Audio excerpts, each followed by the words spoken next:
दोस्तों, जब डीएम साहिबा एक साधारण महिला बनकर बाजार में निकली तो उसे पता चलता है कि बाजार केवल सामान खरीदने और बेचने की जगह नहीं है, एक कब्रगाह बन गया है। वहां का दरोगा रात में उनसे पैसा वसूली करता है, उन्हें मजबूर किया जाता है और जो नहीं देता है तो उसके दुकान को जला दिया जाता है, उनको वहीं बुरी तरह से मारा जाता है और उनके बहू बेटियों के सामने उनका मजाक बनाया जाता है। जब डीएम साहिबा भेष बदलकर खुद फल बेचने वाली बनकर पहुंची तो उसके साथ भी वही काम हुआ। दोस्तों, फिर जो हुआ उसको जानने के लिए वीडियो में अंत तक बने रहना, और वीडियो अच्छी लगे तो वीडियो को लाइक करें और हमारे चैनल को सब्सक्राइब जरूर करें। तो चलिए जानते हैं कि आखिर उस रात क्या हुआ जब अंजना ने अफसर का चार्ज लिया। ना तो सोचा था सिस्टम में रहकर कुछ बदलने की कोशिश करेंगी, लेकिन जो पहली ही फाइल उनके सामने आई उसमें कुछ ऐसा था कि रूह तक कांप गई। दुकानदार, वो छोटे मोटे लोग जो सुबह से लेकर रात तक 2 पैसे के लिए खपते हैं, वह लोग आत्महत्या कर रहे थे। वजह थी दरोगा की अवैध वसूली, हफ्ता वसूली। सोचो, कोई कितनी मजबूरी में होगा जो अपनी जान दे दे। अंजना बैठी बैठी बहुत देर तक कुछ सोचती रही, फिर एकदम से उनकी आंखों में आग सी जल उठी। बोली, अब बहुत हो गया, इस गंदगी को खत्म करना ही पड़ेगा, अंदर से और जड़ से भी। वह जानती थी कि सिर्फ ऑफिस में बैठकर फाइलें पलटने से यह गंदगी नहीं साफ होने वाली। एक रात उन्होंने ठान लिया, अब वक्त आ गया है मैदान में उतरने का। उसी रात उन्होंने अपना असली चेहरा छिपा लिया, पहन ली एक सीधी सादी सलवार कमीज, सिर पर लिया पुराना सा दुपट्टा और चेहरे पर बना लिया एक नकली दाग, जैसे कोई मामूली औरत हो। कोई सोच भी नहीं सकता था कि यह औरत वही अंजना है, शहर की सबसे पावरफुल अफसर। करीब रात के 9 बजे होंगे। अंजना अपनी पुरानी सी साइकिल लेकर गलियों में निकली। हवा में अजीब सा सन्नाटा था, लेकिन साथ ही कुछ हलचल भी। गली के हर मोड़ पर डर घुला हुआ था। कोई जोर से बोल भी नहीं रहा था, जैसे आवाज भी डरती हो। चलते चलते एक चाय की दुकान दिखी। दुकान छोटी सी थी, पर जलती हुई ढिबरी और उसमें चाय का उबलता पानी बता रहा था कि कोई अंदर है। अंजना रुकी और देखा, एक बूढ़ा आदमी कांपते हाथों से चाय बना रहा है। अंजना ने धीरे से पूछा, बाबा, इतनी रात को दुकान क्यों खोल रखी है? बूढ़ा चाय वाला पहले तो चौंका, फिर धीरे से बोला, बेटी, अब फुसफुसाना का टाइम हो गया है। अंजना थोड़ा चौंकी, कौन फुसफुसाना? बूढ़ा फिर से इधर उधर देख के बोला, दरोगा धर्मवीर हर दुकान से 5 लाख लेता है, और जो ना दे उसकी दुकान में आग लग जाती है। यह सुनते ही अंजना का खून खौल उठा, मगर उसने खुद को संभाला, चेहरा शांत रखा, पर अंदर लावा फूट रहा था। अभी वह कुछ सोच ही रही थी कि एक तेज हेडलाइट की रोशनी से पूरी गली चमक उठी। एक पुलिस की जीप अंदर घुसी। गाड़ी से उतरा धर्मवीर, लंबा चौड़ा, आंखों में गंदा सा घमंड और होठों पर एक ऐसी मुस्कान जो जहर से भी जहरीली लगे। उसके पीछे 4 सिपाही थे, सबके हाथ में लाठी और बंदूकें। गली में खामोशी छा गई थी। दुकानदार एक एक करके उसकी जीप के पास जा रहे थे और लिफाफा पकड़ा रहे थे। सबके चेहरों पर डर लिखा था। लेकिन तभी एक लड़का, होगा कोई 22 साल का, उसने लिफाफा देने से मना कर दिया। धर्मवीर ने उसकी तरफ देखा और अपनी वही जहरीली मुस्कान फेंकी। अंजना दूर खड़ी सब देख रही थी और उसे समझ आ गया, आज की रात कुछ बहुत भयानक होने वाला है। उन्होंने चुपचाप मोबाइल से रिकॉर्डिंग चालू कर दी। वह जवान लड़का था महेंद्र। उसकी एक छोटी सी कपड़ों की दुकान थी। मां बीमार थी और वह लाख दवा के लिए जोड़ रहा था, लेकिन दरोगा को नहीं देना चाहता था। महेंद्र ने कहा, दरोगा साहब, मेरी मां मर रही है, मेरे पास देने को कुछ नहीं। धर्मवीर ने हंसते हुए कहा, तेरी मां मरे या तू, मुझे मेरे पैसे चाहिए। फिर उसने सिपाहियों को इशारा किया। 2 सिपाहियों ने महेंद्र को पकड़ा, दुकान में पेट्रोल छिड़का और आग लगा दी। महेंद्र चीखता रहा, नहीं, मेरी दुकान मत जलाओ। आग की लपटें आसमान तक उठ गई। महेंद्र की मेहनत पल में राख हो गई। धर्मवीर ने उसके सामने नोटों का बंडल फेंका और बोला, अगली बार समझदारी से काम करना। अंजना की आंखों में आंसू थे। उन्होंने वह पल कैमरे में कैद कर लिया। वह जानती थी, इस शहर को अगर बचाना है तो अब मैदान में उतरना ही होगा। रात को उन्होंने सबूतों के साथ अपने क्वार्टर में बैठकर प्लान तैयार किया। उन्हें पता था धर्मवीर अकेला नहीं है, उसके पीछे बड़े लोग हैं, शायद नेता, शायद पुलिस अफसर। उन्हें और सबूत चाहिए थे।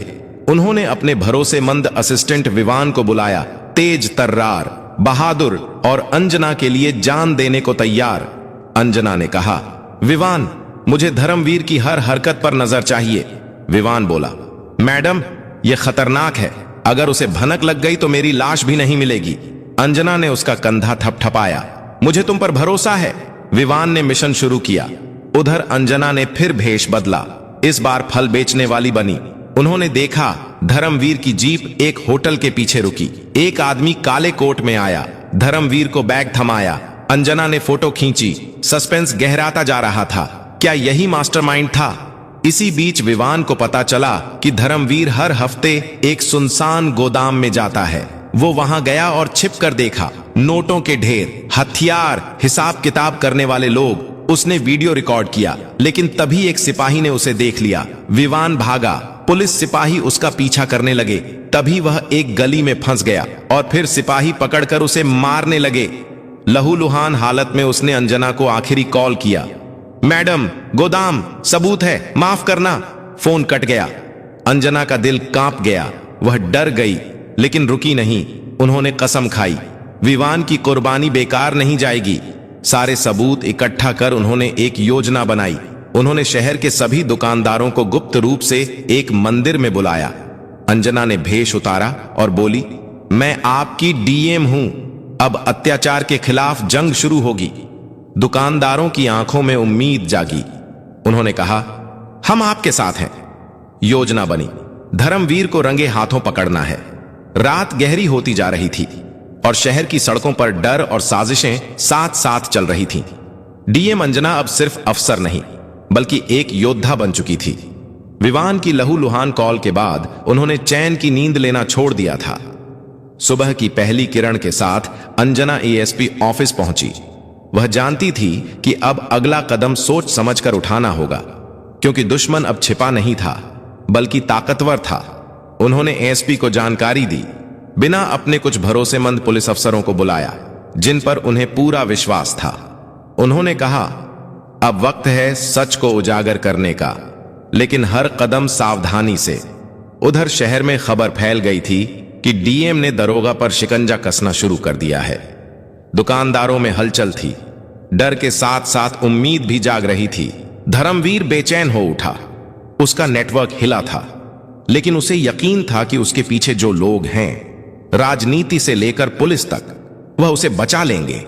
उसने अपने आकाओं से संपर्क किया। मैडम हरकत में आ गई है, क्या करना है? जवाब आया, डराओ, हटाओ, जरूरत पड़ी तो खत्म कर दो। धर्मवीर ने शहर में अपने मुखबिर फैला दिए। उसका टारगेट अब अंजना थी, लेकिन अंजना भी तैयार थी। उन्होंने महेंद्र को बुलवाया। महेंद्र, जिसकी दुकान जलाई गई थी, अब खुद सबूत बन चुका था। तुम्हें गवाही देनी होगी, अंजना ने कहा। महेंद्र थोड़ा कांपा। मैडम, वो लोग मुझे मार देंगे। नहीं महेंद्र, अंजना ने कहा, अब तुम अकेले नहीं हो, तुम्हारे पीछे पूरा सिस्टम है, और सबसे बड़ी बात, तुम्हारे पीछे मैं हूं। महेंद्र ने हां कहा। उसकी आंखों में डर की जगह जिद आ चुकी थी। इधर विवान अब भी अस्पताल में था, लेकिन होश में आ गया था। उसने अंजना को बुलाया और धीमी आवाज में कहा, मैडम, गोदाम के सीसीटीवी की बैकअप हार्ड डिस्क एक पुरानी लाइब्रेरी में छिपाई गई है, वहां। अंजना ने विवान का हाथ थाम लिया। अब और नहीं बोलो, मैं सब समझ गई। उसी रात अंजना और उनकी छोटी सी टीम लाइब्रेरी पहुंची। वह जगह वीरान थी, दीवारों पर धूल थी और किताबें बेतरतीब फैली थीं, लेकिन एक पुराना अलमारी जिसमें ताला लगा था, उनका निशाना था। ताला तोड़ा गया, अंदर से एक मेटल बॉक्स निकला और बॉक्स में वह हार्ड डिस्क। अंजना ने चैन की सांस ली। अब उनके पास पुख्ता सबूत था। अगले दिन उन्होंने सबूतों की जांच के लिए एक गुप्त फॉरेंसिक टीम को बुलवाया। वीडियो क्लियर था, धर्मवीर नोट गिन रहा था। उसके साथ एसपी साहब और वह काले कोट वाला आदमी भी मौजूद थे। अंजना ने फॉरेंसिक रिपोर्ट हाथ में ली और कहा, अब बारी है हमला करने की। उन्होंने प्लान तैयार किया।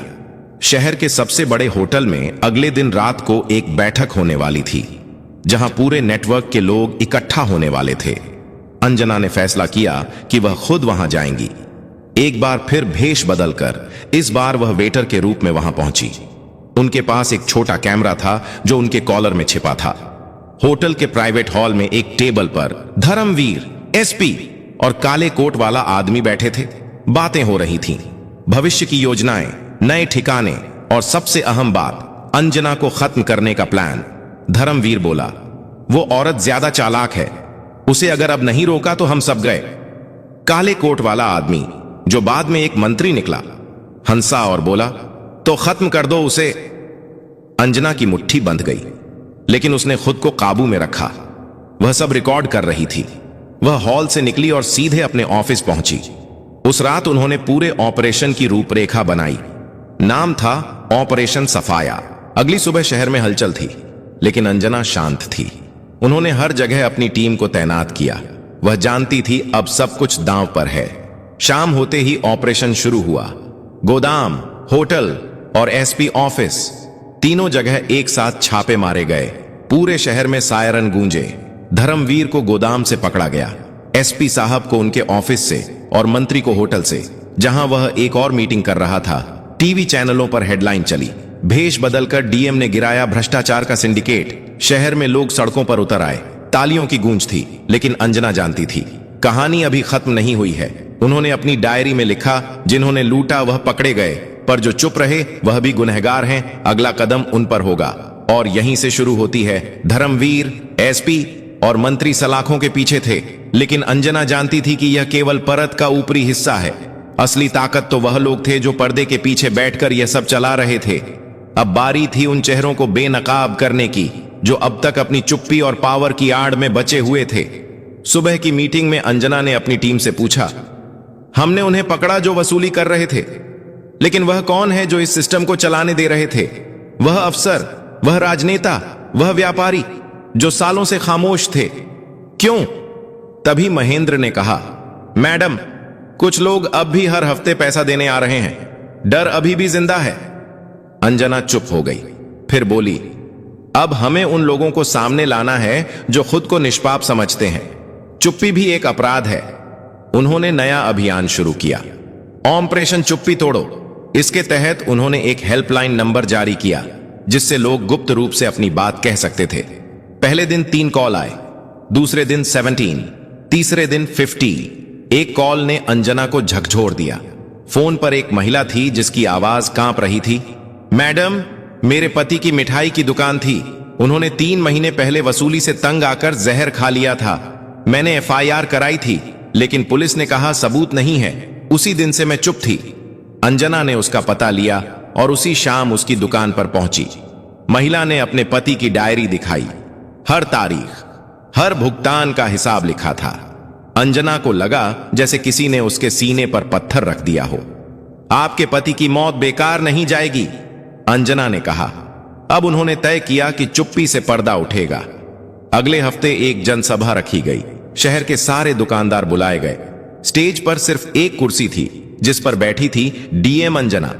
उन्होंने माइक उठाया और कहा, आज मैं आप सबसे कुछ नहीं मांगने आई हूं, मैं आपको आपकी आवाज लौटाने आई हूं। अब आप बोलेंगे खुलकर, बिना डर के। पहले कुछ देर खामोशी रही, फिर एक बुजुर्ग खड़ा हुआ। मैं 15 साल से इस शहर में दुकान चला रहा हूं। मैंने पहली बार किसी अफसर को डर के खिलाफ खड़ा देखा है। तालियां बजीं। फिर एक महिला बोली, मैंने आज तक किसी को सच बोलते नहीं देखा, लेकिन आज मैं बोलूंगी। उस दिन 72 लोगों ने गवाही दी, 31 ने नाम बताए। अंजना ने सब रिकॉर्ड करवाया, लेकिन असली झटका तब लगा जब एक 13 साल की बच्ची आई और बोली, मेरे पापा की दुकान जलाई गई। वह कहते थे पुलिस वाले भगवान होते हैं, लेकिन भगवान ने ही हमें जलाया। पूरा मैदान सन्न रह गया। अंजना ने आंखें बंद कर लीं और खुद से कहा, अब यह जंग सिर्फ भ्रष्टाचार के खिलाफ नहीं, बल्कि टूटे भरोसे के खिलाफ भी है। इसके बाद उन्होंने फैसला लिया कि हर गली, हर मोहल्ले में जन सुनवाई की जाएगी। उन्होंने मोबाइल यूनिट्स बनवाई जो रिक्शा पर चलती थी, बोलो मत डरो नाम से, जहां लोग जाकर अपनी बात कह सकते थे। एक महीने में 342 गवाही, 109 नाम और 19 नए केस सामने आए। पर जैसे ही केस बढ़े, सिस्टम की असली ताकत डराने लगी। अंजना पर दबाव आने लगा। मंत्री से लेकर दिल्ली तक से कॉल आने लगे, बहुत हो गया, अब अपनी सीमा में रहिए डीएम मैडम। लेकिन अंजना ने कहा, सीमा वहीं होती है जहां अन्याय की शुरुआत होती है। उनके ऑफिस के बाहर धमकी भरे पोस्टर चिपकाए गए। रात में बाइक पर आए लड़कों ने पत्थर फेंके, लेकिन अंजना ने हार नहीं मानी। उन्होंने पूरे शहर के स्कूलों में एक पहल शुरू की, ईमानदारी सप्ताह। बच्चे अपने माता पिता से भ्रष्टाचार की कहानियां लेकर आते और खुलकर चर्चा करते। एक दिन एक लड़के ने कहा, मेरे पापा कहते हैं रिश्वत देना भी मजबूरी है। अंजना ने जवाब दिया, पर मजबूरी को आदत मत बनने दो, क्योंकि एक दिन वह आदत तुम्हारी हिम्मत खा जाएगी। अब पूरा शहर बदला हुआ था। डर की जगह चर्चा थी। लोग खुलकर बोल रहे थे। लेकिन तभी एक गुमनाम चिट्ठी आई, आपने छोटे लोगों को पकड़ लिया। असली राजा अब भी सिंहासन पर बैठा है। उसका नाम कोई नहीं जानता, वह सिर्फ एक कोड से जाना जाता है, K9। अंजना के होश उड़ गए। उन्होंने विवान को बुलाया। तुम्हें K9 के पीछे जाना है, अंजना ने कहा। विवान बोला, मैडम अब जान की बाजी लगानी होगी। अंजना ने उसकी आंखों में देखा, तो लगाओ, क्योंकि यह शहर अब और खामोश नहीं रहेगा। सुबह की पहली रोशनी में भी अंजना की नींद टूटती नहीं थी, क्योंकि अब सवाल सिर्फ शहर का नहीं था, सिस्टम का था। K9, यह नाम अब उसके मन में गूंजता रहता। कौन था वह? एक आदमी, एक कोर्ट या एक संगठन? विवान अब ठीक हो चुका था और उसने सबसे पहले वही सवाल दोहराया जो अंजना के दिल में था। मैडम, K9 की असली पहचान निकालनी है, लेकिन इसके लिए हमें सिस्टम के और अंदर जाना होगा। अंजना ने कहा, K9 को पकड़ना है, लेकिन बिना कोई गलती किए। अगला कदम आखिरी भी हो सकता है। उन्होंने एक कोर टीम बनाई, सिर्फ 5 लोग, विवान, महेंद्र, 2 भरोसेमंद पत्रकार और एक साइबर एक्सपर्ट। काम बंटा, विवान जमीन पर, पत्रकार ताकतवर लोगों की प्रोफाइल खंगालने, साइबर एक्सपर्ट डिजिटल ट्रेल पर और अंजना केंद्र में। साइबर एक्सपर्ट ने कुछ ईमेल और इनक्रिप्टेड मैसेज ट्रेस किए। उसमें एक नाम बार बार आ रहा था, शक्ति फाउंडेशन। यह नाम शहर में एक NGO के तौर पर जाना जाता था, लेकिन असल में यह एक मुखौटा था। महेंद्र को उस फाउंडेशन में भेजा गया एक स्टाफ के रूप में। वहां उसने देखा, फॉर्मल कपड़ों में लोग कंप्यूटर स्क्रीन पर सिर्फ रिपोर्ट नहीं, बल्कि ब्लैकमेल की लिस्ट चला रहे थे। किस अफसर को कितना पैसा दिया गया, कौन सी वीडियो कब रिलीज करनी है, किसे डराना है, सब कुछ लिखा था। विवान और महेंद्र ने मिलकर फाउंडेशन के पीछे के ट्रस्टियों की जांच की। एक नाम उभरा, विक्रांत मल्होत्रा, शहर में रहने वाला एक अमीर कारोबारी जो हमेशा लाइमलाइट से दूर रहता था। लेकिन जब कॉल रिकॉर्ड निकाले गए तो सामने आया कि धर्मवीर और SP उससे लगातार संपर्क में थे। अंजना ने कहा, तो K9 वही है, विक्रांत मल्होत्रा। पर यह बात साबित करनी आसान नहीं थी। उसके खिलाफ कोई डायरेक्ट सबूत नहीं था। इसलिए अंजना ने प्लान बनाया, विक्रांत को उसके ही खेल में फंसाने का। पत्रकारों ने एक झूठी रिपोर्ट फैलाई, DM के पास अब ऐसे सबूत हैं जो शहर के सबसे बड़े नाम को जेल भेज सकते हैं। 1 हफ्ते के भीतर विक्रांत के लोगों की बेचैनी सामने आने लगी। फाउंडेशन बंद कर दिया गया, कुछ कर्मचारियों को बाहर भेजा गया, कुछ तो शहर ही छोड़ गए। लेकिन विक्रांत वहीं रहा, शांत, संयमित। पर अंजना को पता था, तूफान से पहले ऐसी ही खामोशी होती है। उन्होंने महेंद्र से कहा, विक्रांत को झटका दो, अब वक्त है शेर को उसके बिल से बाहर निकालने का। महेंद्र ने फाउंडेशन के डाटा का एक हिस्सा लीक कर दिया, जिसमें दिख रहा था कि कैसे पैसे के बदले केस बंद हुए, अफसर बदले गए और कुछ लोगों को डराकर देश छोड़ने को मजबूर किया गया। मीडिया में भूचाल आ गया। रातों रात हेडलाइन बनी, विक्रांत मल्होत्रा का फाउंडेशन शहर का ब्लैकमेलिंग सेंटर। अब विक्रांत को सामने आना पड़ा। उसने एक इंटरव्यू में कहा, यह सब एक साजिश है, मैं तो समाज सेवा करता हूं। अंजना ने जवाब नहीं दिया। उन्होंने बस अगले दिन एक ऑडियो रिलीज करवाया, जिसमें विक्रांत धर्मवीर को कह रहा था, वो औरत ज्यादा चालाक है, उसे अगर अब नहीं रोका तो हम सब गए। अब शक नहीं, सच्चाई सबके सामने थी। विक्रांत मल्होत्रा की गिरफ्तारी के लिए वारंट जारी हुआ, लेकिन जैसे ही पुलिस पहुंची, विक्रांत गायब था। घर खाली, फोन बंद, फाउंडेशन ठप। शहर में फिर डर की लहर दौड़ गई। अगर वह भाग गया तो सब बेकार जाएगा। लेकिन अंजना ने कहा, वह भागा नहीं, हम उसे बाहर निकाल रहे हैं। उन्होंने सीमा सुरक्षा एजेंसियों को अलर्ट किया। पासपोर्ट ब्लॉक हुआ और फिर एक सुबह खबर आई, विक्रांत मल्होत्रा नेपाल बॉर्डर के पास पकड़ा गया। उसे हेलीकॉप्टर से शहर लाया गया। हजारों लोगों ने रास्ते में खड़े होकर देखा वह चेहरा जो सालों से पर्दे के पीछे से शहर को चलाता था, अब हथकड़ी में था। अंजना ने मीडिया को कोई बयान नहीं दिया।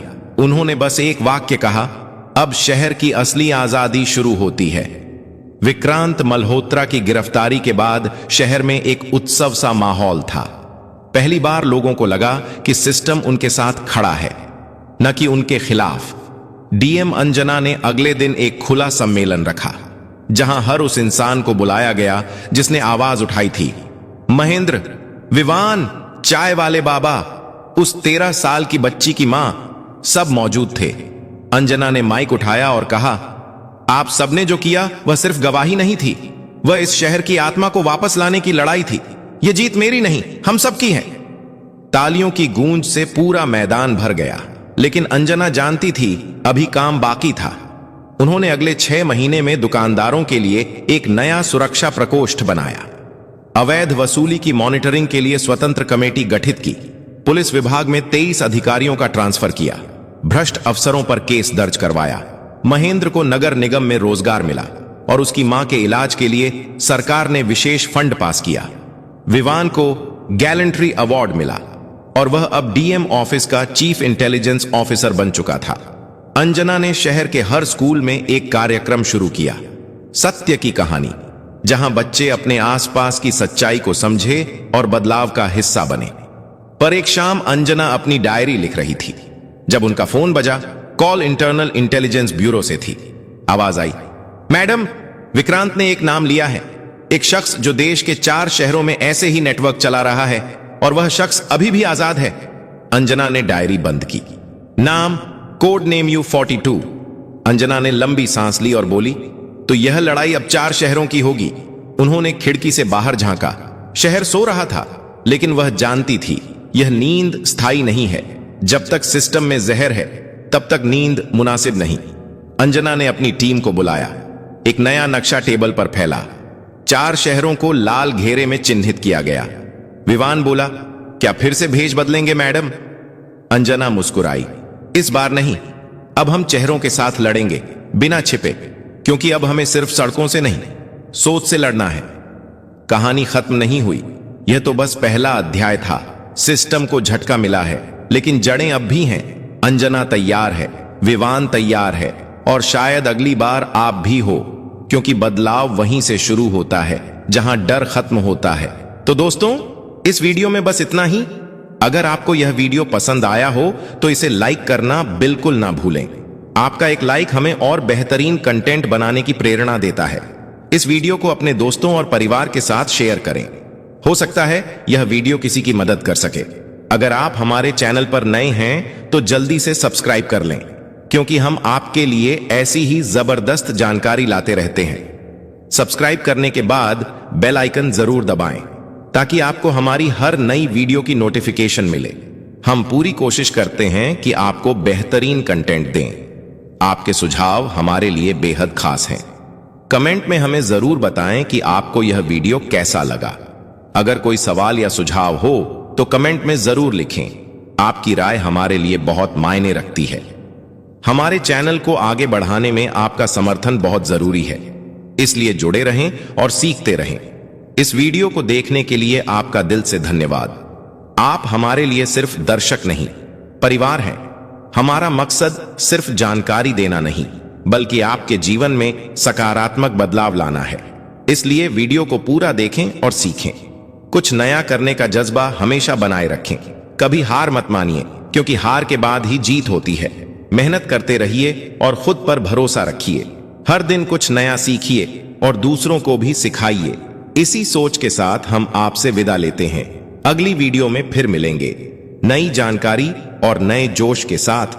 तब तक खुश रहें, सुरक्षित रहें और सीखते रहें। मिलते हैं अगली वीडियो में। जय हिंद।